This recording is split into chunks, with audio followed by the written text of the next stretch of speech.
Good morning everyone. सकाळचे 7:30 वाजलेले आहेत. आपला ऑफिसचा टाइम तर 9:30चा असतो, पण थोडंसं लवकर निघावं म्हटलं. ऑडिटची कामं चालू आहेत. लाईफमध्ये सगळ्या काही गोष्टी ज्या आहेत ना त्या अनप्रेडिक्टेबल आहेत. म्हणजे कुठल्या गोष्टीचं कधी काय कसं होईल नाही सांगू शकत. त्यामुळं प्रेझेंट जगा, त्या पद्धतीनं राहा. कुठल्याही गोष्टीमध्ये अडकून राहू नका. अडकून राहिल्यामुळे काय होतं माहितीये का, प्रत्येक गोष्टीचा एक टाइम असतो आणि त्या टाइमनुसार त्या गोष्टीचा जर आपल्याला उपभोग करून घेता आला नाही, नंतर मग त्या गोष्टीचा फक्त पश्चाताप राहतो. अरे यार, ह्या टायमिंगला जर ते झालं असतं तर बरं झालं असतं. हा पश्चाताप कधी होतो, ज्यावेळी आपल्याकडे कुठली गोष्ट असते, ज्या गोष्टीचा आपण परिपूर्ण आनंद जर घेतला नाही, तर मग त्या गोष्टीचं थोडस वाटतं की यार नाही यार, करायला पाहिजे होतं. आणि माणसाचं एज जे आहे ना, पहिलं होतं की माणूस 70 वर्ष, 80 वर्ष, 90 वर्ष जगत होता. पण आता जे खाण्यामध्ये आलंय, परत आपल्या राहण्यामध्ये जे बदलाव आलेत, त्याच्यामुळे काय होत आहे, माणसाचं आयुष्य 60 वर्ष पण असेल की नाही मला नाही माहिती. म्हणजे मला तर नाही, कोणाला कोणीही सांगू शकतो की आजकाल 60 वर्ष पण जगणं इम्पॉसिबल आहे. त्याच्यामुळं काय झालंय, माणूस लागला फक्त पैशाच्या मागे. ठीक आहे ना, प्रत्येकाच्या इच्छा असतात की मला हे असं पाहिजे. प्रत्येक जण बोलतो अरे आत्ता नाही, मी नंतर घेतो, नंतर नाही, मी त्यानंतर घेतो, माझा हे जाऊ दे, मग ते घेतो मी. ठीक आहे, जे पाहिजे ते जगा. आत्ता पाहिजे आत्ता घ्या, ज्या पद्धतीनं पाहिजे त्या पद्धतीने घ्या. पैसे नसतील लोन काढून घ्या, लोन फेडायची ताकद असेल तर घ्या. पण ते तुम्ही म्हणणार की नाही माझ्याकडे सेव्हिंग येईल मग मी घेणार, कधीच पॉसिबल नाही होत ह्या गोष्टी. कोणताही मोठा राजा जरी असेल ना, तरी त्याला लोन शिवाय पर्याय नाही. त्याला काही करायचं असेल चेंजेस लाईफ मध्ये, तर त्याला लोनच घ्यावं लागणार. कोणी असं नाहीये की अंबानी की बाबा माझ्याकडे एवढे कोटी रुपये आहेत तर त्यातलं मी 2 लाख रुपयासाठी खर्च करतो ना, त्याच्यामुळे मला काय होईल की मला समाधान भेटेल. सो आपल्याला आपल्या पद्धतीनं, ज्या पद्धतीनं जगायचंय त्या पद्धतीनं आपण जगा. लोक नावं ठेवणार आहेत. लोक हे फक्त आणि फक्त नावं ठेवायलाच जन्मलेले आहेत. ते 4 लोक काय बोलतील ह्याच्याकडे लक्ष नका देऊ. ते 4 लोक कोण असतात, तुमच्या व्यतिरिक्त जे तुमच्या जवळचे असतात ते 4 लोक असतात. अरे ह्याने हे कसं केलं, त्याने ते कसं केलं. ठीक आहे ना, फरकच पाडून घ्यायचा नाही, सेम अप्लाय करायचं. ह्या कानातून ऐकायचं, त्या कानातून सोडून द्यायचं आणि आपली जी लाईफ आहे आपल्या पद्धतीनं आपण जगायचं.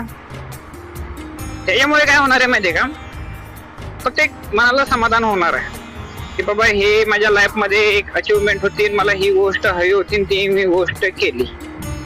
फक्त समाधान शोधा. अपेक्षा तर ह्या कधीच कुणाच्या कमी नाही होणार आहेत. अपेक्षा आपण खूप मोठ्या ठेवतो की मला हे असं पाहिजे तसं पाहिजे, नाहीये. पण ज्या गोष्टीतून तुम्हाला समाधान भेटते ती गोष्ट इम्पॉर्टंट आहे. अदरवाईज ह्या सगळ्या गोष्टी व्यर्थ आहेत. जिंदगीमध्ये येऊन ह्या सगळ्या गोष्टी व्यर्थ आहेत. सो बेटर आहे, जगा आणि जगू द्या. कोणावरती रेस्ट्रिक्शन लावू नका ना, स्वतःवरती लावून घेऊ नका. ठीक आहे, माणूस बोलतो ना आपण एक लिमिटच्या पलीकडे पण जाऊन जगू शकतो, इच्छा आहेत, प्रत्येकाच्या इच्छा आहेत आणि प्रत्येकाच्या आकांक्षा आहेत, तर त्या पद्धतीनं जगायला लागतं. बस काका काय बघतायत. सो बेटर आहे, तुमची लाईफ तुमच्या हातामध्ये आहे. कशी जगायची हे तुम्हाला माहिती आहे. सो उगाच कोण काय बोलेल ह्याचा विचार करत बसून आपला प्रेझेंट खराब करू नका. वयाचे अजून जास्तीत जास्त 7 ते 8 वर्षच माणूस प्रॉपर जगतो. जन्मल्यापासून 20 वर्ष हे त्याचं शिक्षणामध्ये जातात. 21व्या वर्षापासून ते 35व्या वर्षापर्यंत त्याचा जॉब सेटल होण्यामध्ये जातात. 35व्या वर्षापर्यंत तो बोलतो हा ठीक आहे, आता म्हणजे आजकालची ते झालंय की बाबा 30 वर्षानंतरच लग्न झालं पाहिजे. ठीक आहे, 35 वर्षापर्यंत तो जॉबच सेटल करत होतो. त्याच्यामध्ये एक रिस्पॉन्सिबिलिटी येते, त्याच्यामध्ये लग्न, आणि लग्न त्याच्यामध्ये आलं की तो पूर्णपणे अडकला. मग जगायचं कधी, लाईफ एन्जॉय करायचं कधी, नाही करू शकत. तुम्ही जर असं बोलणार की बाबा हे नाही मला असंच आहे, एव्हरी टाइम तुम्हाला पाहिजे तसं तुम्ही जगू शकता आणि तुम्हाला हवंय तसं तुम्ही जगू शकता. फक्त मनामध्ये असं ठरवलं पाहिजे की ही नाही, मला हे असं जगायचं, मला ह्या तुमचा एम काय आहे, तुमचं समाधान काय आहे, तुमचं मनामध्ये काय चाललंय हे स्वतःला विचारा. जगाला सांगू नका की मला हे असं पाहिजे, ह्या पद्धतीनं मला झालं पाहिजे. जग तुमचे स्वप्न पूर्ण करायला येणार नाही. तुमचे स्वप्न तुम्हालाच कम्प्लीट करायचे आहेत. त्याच्यासाठी स्वतःला विचारा, आरशाच्या समोर उभा राहा की मी काय, मी जगण्यात जगतोय, मी लाईफ एन्जॉय करतोय का. सकाळी उठा, आरशाच्या समोर उभं राहा की माझा दिवसाचा आज काय आहे. सकाळी कामावर जाणार आहे, संध्याकाळी घरी येणार आहे. दिवसभर प्रत्येकाचा जॉब वेगळा आहे. कोण कॉर्पोरेट मध्ये, कोण रिटेल मध्ये आहे. रिटेल मध्ये गेल्यानंतर त्याची लाईफ ती वेगळी असते की फक्त सेल्स करायचं आहे. कॉर्पोरेट मध्ये गेल्यावर त्याचं वेगळं असतं की मला हे करायचंय, मला ते करायचंय. म्हणजे पूर्ण टाइम तुमचा कामामध्ये जाणार आहे. मग तुम्ही स्वतःसाठी कधी विचार करणार आहे. कमीत कमी जाता येता तरी असा कधी डोक्यात विचार आलाय का. प्रत्येक जण असतो मला ट्रेन पकडायची, मला गाडी पकडायची, मला ऑन टाइम कामावरती पोहोचायचंय. कधी बघा, ही जी गाडी चालली ना, ही गाडी हॉर्न वाजवत सुटले, पण त्याच्या आतमध्ये कोणतरी आहे. त्यानं पण लाईफ मध्ये ठरवलं असेल की मला हे करायचंय, ते करायचं, ते करायचंय. आणि तो जो आजच्या पद्धतीने ज्या गाडीमध्ये चाललाय, लाखाच्या गाडीमध्ये पण माणूस असाच जाणार आहे आणि करोडच्या गाडीमध्ये पण असाच जाणार आहे. शेवटी करोडच्या गाडीमध्ये जी फॅसिलिटी नाही ती ह्या गाडीमध्ये फॅसिलिटी आहे. ह्या गाडीमध्ये ऑक्सिजन आहे. करोडची गाडी घ्या, त्याच्यामध्ये ती ऑक्सिजन लेवल तुम्हाला कुठंच भेटणार नाही, कुठलीच गोष्ट भेटणार नाही. पण ह्या गाडी तुम्हाला भेटणार. आणि कोणी हौसनं ह्या गाडीत बसत नाही. डिफेंडर मध्ये किंवा रोल्स रॉयल मध्ये किंवा लॅम्बोर्गिनी मध्ये ही लोक हौसनं बसतात. पण ह्या गाडीमध्ये कोणी हौसनं बसत नाही. प्रत्येकाची मजबुरी असते. भले तो करोडपती जरी असेल तरी त्याच्यामध्ये त्याला बसावं लागतं. जेव्हा त्याला जायचं टायमिंग असतो, दवाखान्यात जेव्हा लास्ट स्टेजला जायचंय तेव्हा त्याला अँब्युलन्सच लागते.